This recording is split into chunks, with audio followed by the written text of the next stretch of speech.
మీరు bowler అవ్వాలనుకున్నప్పుడు బేసిక్స్ని follow అవ్వండి.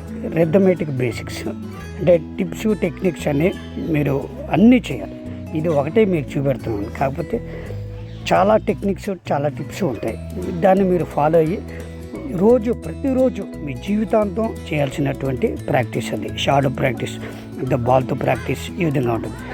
మీరు ఈ బేసిక్ చేయడం వల్ల లాభం ఏంటంటే ఒక రిథం వస్తుంది, బౌలింగ్ రిథం వస్తుంది, బౌలింగ్ యాక్షన్ వస్తుంది. అలాగే క్రాస్ ఫుట్ పడడం, అలాగే వికెట్ దగ్గర తెలుస్తుంది. యాక్షన్ పెట్టి బౌలర్ని యాక్యురసీగా బ్యాట్స్మెన్ ఎలా చూసి బౌలింగ్ ఎక్కడ ఏ లెంత్లో వేలో తెలుస్తుంది. ఇవన్నీ కూడా రిథమెటిక్గా మీరు బేసిక్స్ నేర్చుకుంటేనే వస్తుంది. ఈ బేసిక్స్ని ఎప్పుడు కూడా ప్రతిరోజు మీరు చేయాల్సింది. ఒక్కరోజు మానేసినా మీరు బౌలింగ్ సిస్టము టోటల్ మీ దగ్గర ఉండిపోతుంది అనమాట. ఒక బౌలింగ్ సిస్టమ్ మీరు ఫాలో అవుతే బౌలర్గా స్థిరపడాలనుకుంటే రోజు బేసిక్స్ లెవెల్స్ అన్నీ ఫాలో అవుతూనే ఉండాలి, చేస్తూనే ఉండాలి. మీరు రన్నింగ్ బాగా ఎక్కువ చేయాలి. రిథమెటిక్ రన్నింగ్ కూడా ప్రాక్టీస్ చేస్తూనే ఉండాలి. అప్పుడు మీరు ఇప్పుడు చూస్తున్నారు కదా, ఒక రిథమెటిక్ రన్నింగ్ ఫాలో అవుతారు, అదేవిధంగా మీరు కూడా చేయాలి. Thank you.